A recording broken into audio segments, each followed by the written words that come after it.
महात्मा गांधी हमारे दिलों में बसते हैं और माननीय अध्यक्ष जी, महात्मा गांधी जी का, पंडित दीनदयाल जी का ये संकल्प था ये देखो कि जो सबसे पीछे है, जो सबसे नीचे है, उनका कल्याण सबसे पहले किया जाए। और हम केवल महात्मा गांधी जी को मानते नहीं है, हम महात्मा गांधी जी की भी मानते हैं और उन्हीं के विचारों पर आधारित, पंडित दीनदयाल उपाध्याय जी के विचारों पर आधारित गरीब कल्याण की कई योजनाएं ये सरकार मोदी जी के नेतृत्व में चला रही है। और जहां तक मनरेगा का सवाल है, माननीय अध्यक्ष जी, कांग्रेस तो यूपीए तो केवल मनरेगा लेके आई थी, लेकिन 2,13,220 करोड़ रुपया यूपीए की सरकार ने मनरेगा पर खर्च किए थे। हमने 8,53,810 करोड़ रुपया गरीबों के कल्याण के लिए खर्च किए और इस योजना को और मजबूत करने की कोशिश की। और आज भी माननीय अध्यक्ष महोदय, तकलीफ क्या है? 100 दिन की गारंटी के बजाय हम 125 दिन की गारंटी दे रहे हैं।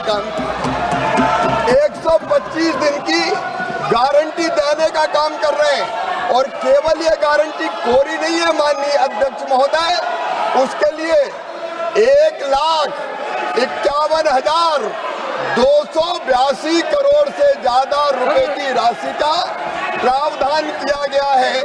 माननीय अध्यक्ष, इसके पहले कई रोजगार की योजना आई। एक योजना का नाम था जवाहर रोजगार योजना, बाद में कांग्रेस ने जवाहर रोजगार योजना का नाम बदल दिया। तो क्या पंडित जवाहरलाल नेहरू जी का अपमान हो गया? माननीय अध्यक्ष महोदय, हमारा संकल्प है गरीब का कल्याण और इसमें उसी संकल्प को पूरा करने का हमने प्रयत्न किया है।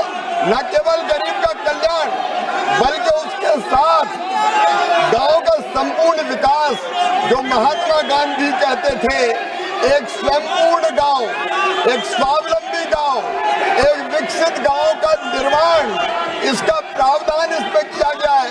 और केवल प्रावधान नहीं, माननीय अध्यक्ष महोदय, हमारी केंद्र सरकार इस पर 95,000 करोड़ रुपए से ज्यादा की राशि अभी खर्च करने का काम करेगी। और हमने ये भी तय किया है माननीय अध्यक्ष महोदय, ये गरीबों के कल्याण के लिए कई बार बजट का असामान्य वितरण होता है, समान वितरण नहीं होता। कई पंचायतें विकास से पीछे रह जाती है और इसलिए इसमें पंचायत का ग्रेडेशन करके जो अविकसित पंचायत है, कम विकसित पंचायत है, उनको ज्यादा काम देने का प्रावधान भी किया है। माननीय अध्यक्ष महोदय, मैं ये मानता हूँ कि ये जो नया बिल हम लेके आ रहे हैं, वो नया बिल गांव का संपूर्ण विकास करेगा। शरद पवार जी, माननीय अध्यक्ष महोदय, जब केंद्रीय कृषि मंत्री थे तब उन्होंने ही ये कहा था कि कृषि कार्यों के लिए, मनरेगा के काम के लिए मजदूर नहीं मिलते। हमने तो शरद पवार जी की उस चिंता का भी समाधान करने का प्रयास किया है।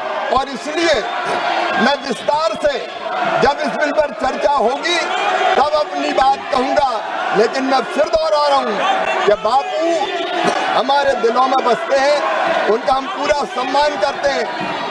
और बापू ही कहते थे राम राज, राम हमारे रोम रोम में रमे हैं, राम हमारी हर सांस में बसे हैं, बिना राम के ये देश नहीं जाना जाता। पता नहीं क्यों जी राम जी नाम आ गया तो ये भड़क गए। महात्मा गांधी स्वयं राम राज्य की स्थापना की बात करते थे और उनके अंतिम शब्द भी हे राम थे। बापूजी का पूरा सम्मान करते हुए राम राज की स्थापना मतलब दैहिक दैविक भौतिकता का राम राज काहू नहीं व्यापा, हर गरीब को भरपूर रोजगार मिले, उसकी गरिमा को सम्मान हो, दिव्यांग, बुजुर्ग और महिला, अनुसूचित जाति, जनजाति, उनको और प्रोटेक्शन दिया जाए, इसके लिए ये बिल लेके आए हैं। 125 दिन की गारंटी है, गारंटी ये कहीं पर कमजोर नहीं हुई। उस गारंटी को हम पूरा करेंगे, गांव का संपूर्ण विकास भी करेंगे और कृषि और मजदूरी दोनों में संतुलन स्थापित करने का काम करेंगे। इसलिए माननीय अध्यक्ष महोदय, ये पूरा बिल महात्मा गांधी जी की भावनाओं के अनुरूप है, राम राज की स्थापना के लिए है। बहुत बहुत धन्यवाद।